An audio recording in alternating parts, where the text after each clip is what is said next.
Bonjour, dans cette vidéo nous allons présenter la solution de l'examen d'automatique session normale 2018. Cet examen comprend 3 exercices et on commence par le premier exercice. Exercice 1. On considère le système décrit par l'équation différentielle suivante. d3y sur dt3 plus 3d carré y sur dt carré plus 3dy sur dt plus y de t égale 2d carré u de t sur dt carré moins 4du sur dt plus 3u de t. Donc ça, c'est l'équation différentielle qui lie l'entrée u de t à la sortie y de t. Le système est initialement Europe. Détermine la fonction de transfert. Deuxième question, calculer y de t et déterminer ou bien calculer y de t si u de t est un échelon unitaire.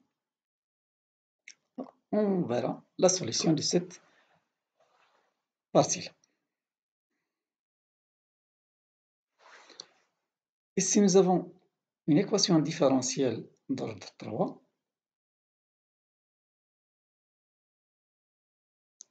La première question, c'est déterminer la fonction de transfert.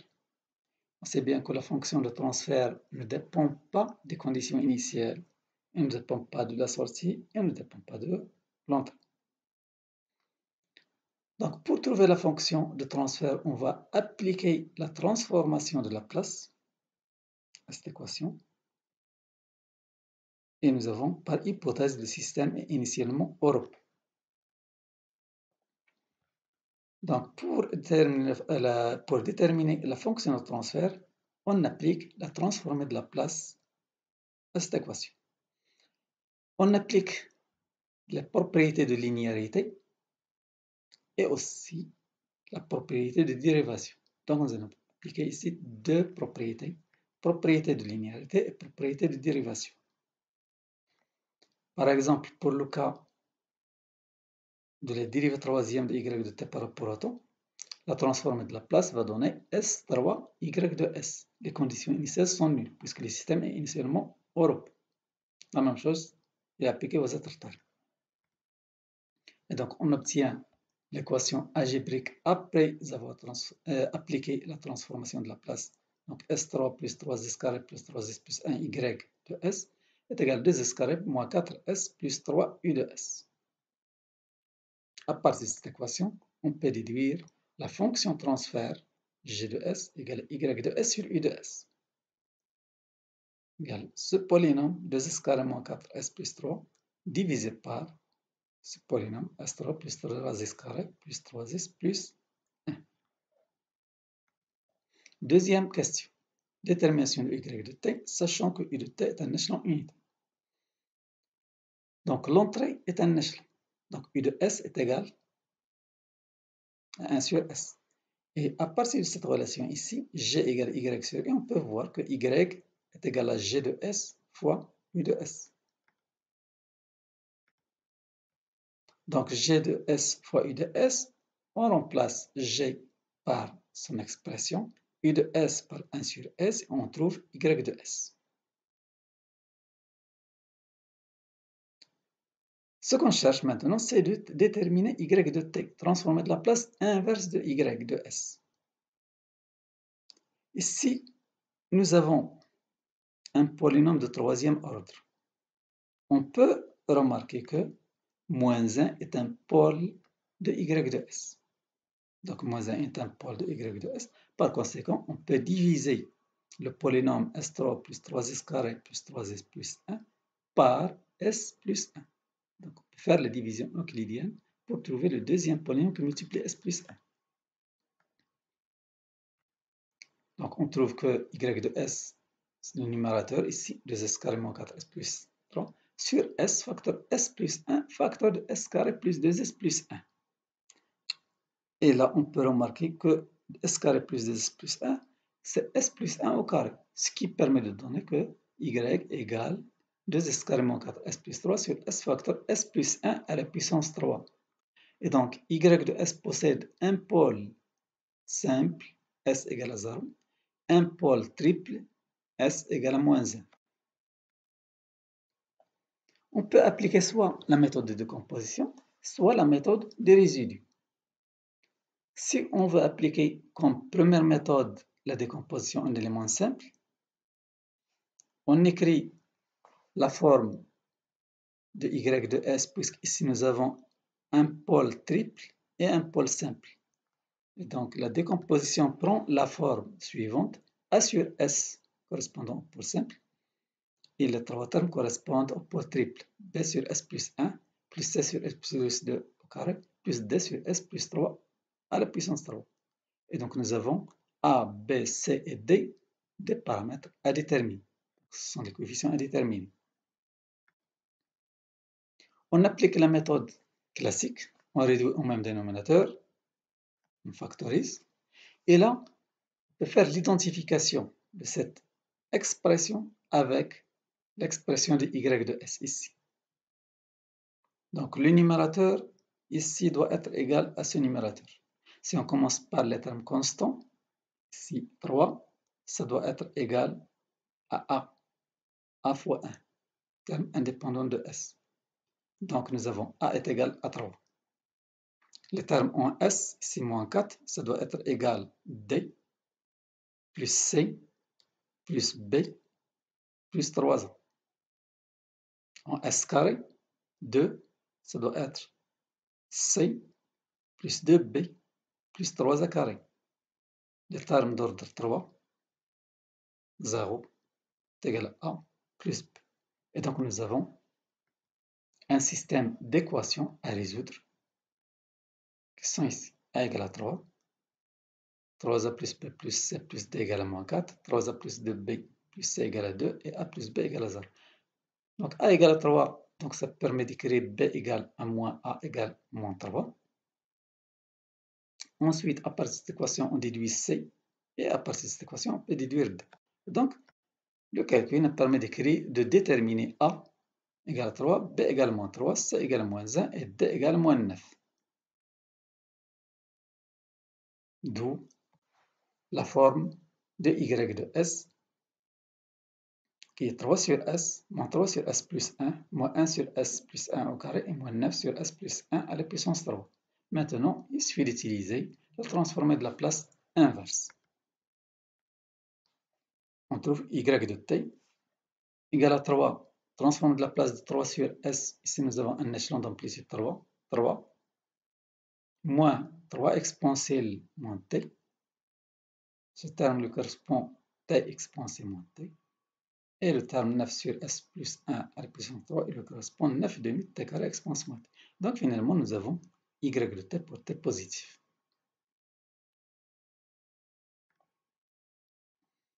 Par la deuxième méthode, en appliquant le théorème de résidu, nous avons y qui possède un pôle simple et un pôle triple. Donc, l'application du théorème de résidu nous permet de déterminer y de t en évaluant deux résidus ici. S égale à 0 et S égale à moins 2 pôles. S égale à 0, S moins 2. Donc, deux résidus correspondent. Et donc, y de t, c'est la somme de deux résidus. Résidu de y de S exponentielle st en 0, plus le résidu de y de S exponentielle st en moins 1. 0, c'est un pôle simple, moins 1, c'est un pôle triple. Le premier résidu, qui est le résidu en le pôle simple, 0. On multiplie y de S exponentielle st par S et on évalue le reste après simplification S égale à 0, ce qui donne 3. Le deuxième résidu au pôle triple, moins 1, égale à 1 demi d carré sur ds carré de 2s carré moins 4s moins 3 sur S exponentielle st. Donc, on va dériver deux fois ce terme. Une première dérivée, ça donne cette somme ici.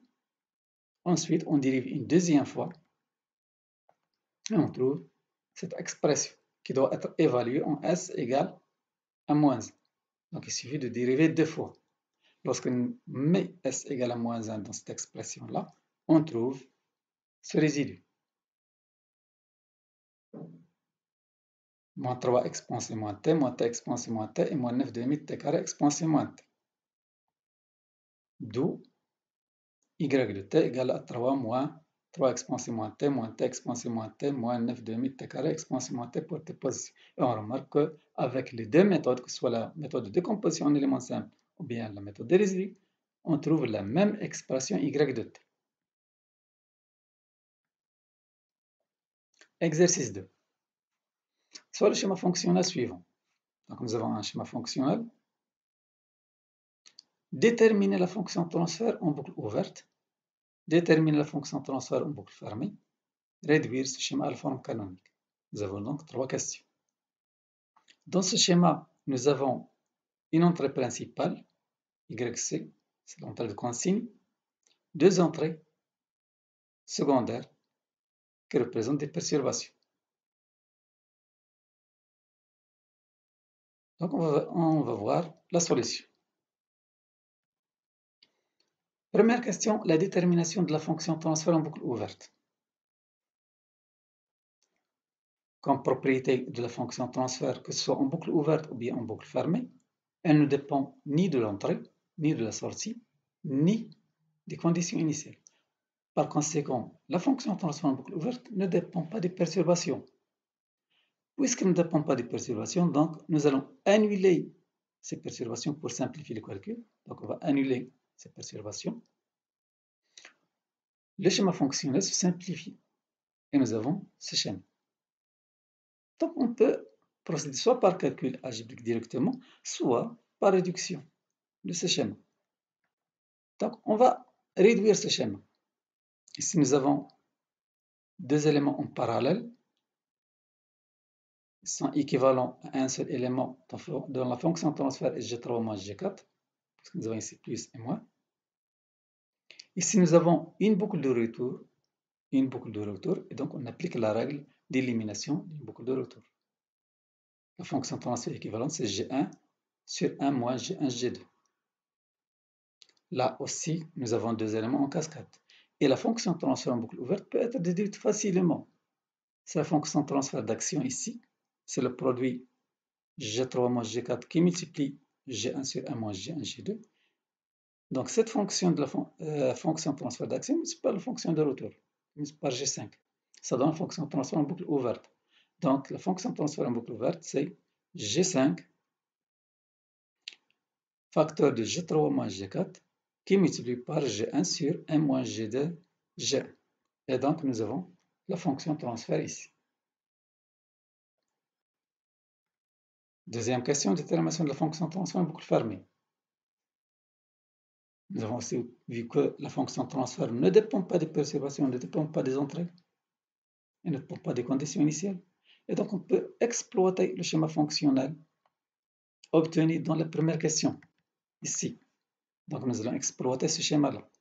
Et en plus, on peut appliquer la règle de transformation de deux éléments en cascade. Et donc, on peut avoir comme schéma fonctionnel ici, après simplification. Donc, nous avons ici, c'est le schéma fonctionnel à la forme canonique, un seul élément dans la chaîne d'action, un seul élément dans la chaîne de retour. Et donc, on peut déduire la fonction transfert en boucle fermée. Cette fonction divisée par 1 plus le produit ici. Et donc, nous avons la même fonction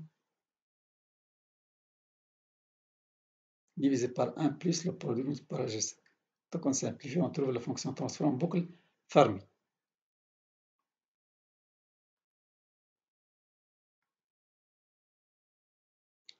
Troisième question, réduction à la forme canonique. Donc on prend le schéma original. La réduction à la forme canonique consiste à, en premier lieu, déplacer les entrées secondaires vers l'entrée principale. Donc P1 et P2 doivent être déplacés vers YC, entrée principale, et bien sûr réduire le reste de telle manière à avoir un seul élément dans la chaîne d'action, un seul élément dans la chaîne de retour. Donc c'est ça la fonction transfert, c'est ça le schéma fonctionnel à la forme canonique. Ici, on peut utiliser la permutation de deux comparateurs. Permutation de deux comparateurs. pour pouvoir appliquer d'autres transformations. Et donc, cette transformation nous permet de distinguer ici deux éléments en parallèle. Donc ici, nous avons déplacé ou bien fait permuter, c'est de comparer tellement à déplacer le comparateur qui était à l'intérieur ici vers l'extérieur. Et donc, nous avons ici deux éléments en parallèle. Ici, une boucle de retour peut faire aussi le déplacement d'un comparateur en aval d'un élément. Et donc, on commence par deux éléments en parallèle. Donc, on va commencer par ces deux éléments qui sont en parallèle.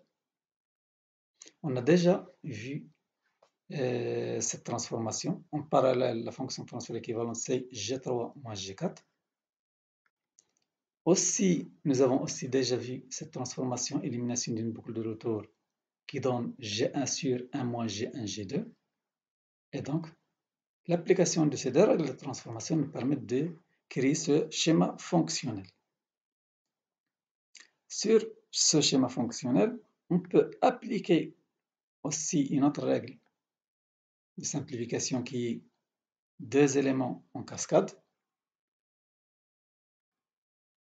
Déplacement d'un comparateur en aval d'un élément, ce qui permet de donner le schéma fonctionnel suivant. Donc le déplacement d'un comparateur en aval d'un élément permet de multiplier la deuxième branche par G5, par l'élément. Donc là, on peut aussi, pour déplacer P1 et P2 vers YC, déplacer le comparateur en amont d'un élément et aussi faire ici l'élimination d'un comparateur. Donc, déplacement d'un comparateur en amont d'un élément, on va déplacer P1 pour le placer avant cet élément et élimination d'un comparateur. Donc, on va éliminer ce comparateur ici, ce qui nous permet d'écrire le schéma ici. Donc, l'élimination de ce comparateur nous permet de faire placer P2 vers l'entrée, YC plus P2 G5. Ici, nous avons moins avec moins, ce qui donne plus ici. Le déplacement de ce comparateur en amont de cet élément, donc on divise la deuxième branche par cet élément, qu'on note ici G0.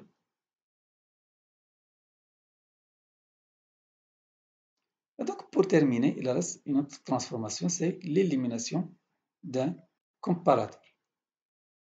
L'élimination d'un comparateur nous permet de donner le schéma fonctionnel à la forme canonique, un élément dans la chaîne d'action, un élément dans la chaîne de retour, et voilà l'entrée.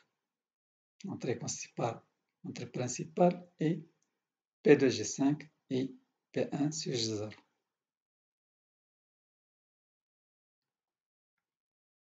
Exercice 3. Soit la fonction f de s égale s carré plus s plus 4 sur s plus 1 facteur s plus 2 au carré. Première question, calculer f de 0 plus et f de plus l'infini. Deuxième question, calculer le gain statique k de f de s. Troisième question, calculer f de t au moyen du théorème des résidus. On verra la solution.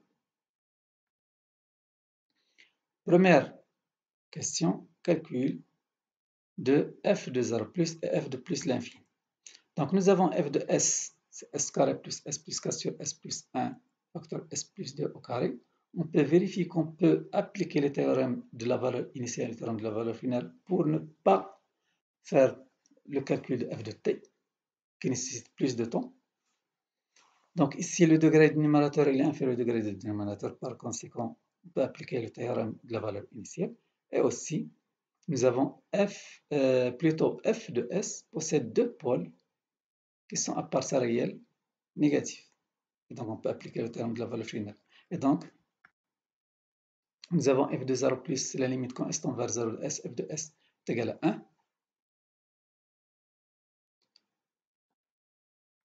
1. F de plus l'infini, c'est la limite quand s tend vers 0 de s, f de s est égal à 0. Donc, il suffit de faire multiplication s, f de s, et faire la limite quand s tend vers 0. Deuxième question, calculer le gain statique k de f de s. On peut remarquer que f de s ne possède pas d'intégrateur. Par conséquent, le gain statique peut être déterminé directement à partir de la limite quand S tend vers 0 de f de S est égal à 1. Troisième question, déterminer f de t au moyen du théorème des résidus. Donc ici, on a obligé l'utilisation du théorème des résidus. Nous avons S possède un pôle simple moins 1, un pôle double moins 2. Le pôle moins 2, il est double. Le pôle moins 1 est simple. Donc on doit, pour évaluer f de t, déterminer deux résidus. Résidu en moins 1 et le résidu en moins 2. Et donc nous avons f de t égale le résidu de f de s exponentielle st au pôle moins 1 et le résidu de f de s exponentielle st en moins 2. Donc c'est la somme de ces deux résidus donne f de t. Le premier résidu en moins 1, on multiplie par s plus 1 et on simplifie. On évalue ce reste par s égale moins 1. Donc on trouve ces 4 exponentielles moins t. Le résidu au pôle moins 2 est donné par la dérivée par rapport à s de s carré plus s plus 4 sur s plus 1 exponentielle st. Donc on doit dériver cette fonction. On trouve l'ensemble de ces termes qui doivent être évalués en s égale à moins 2. En remplaçant s par moins 2, on trouve c'est moins 3 exponentielle moins 2t moins 6t exponentielle moins 2t. La somme de ces résidus donne f de t. F de t est égal à 4 exponentielle moins t moins 3 exponentielle moins 2t moins 6t exponentielle moins 2t pour t positif. Ainsi, on termine la solution de cet examen. Sur une autre vidéo, nous allons présenter la solution de l'examen de la session de rattrapage pour l'année 2018. À bientôt.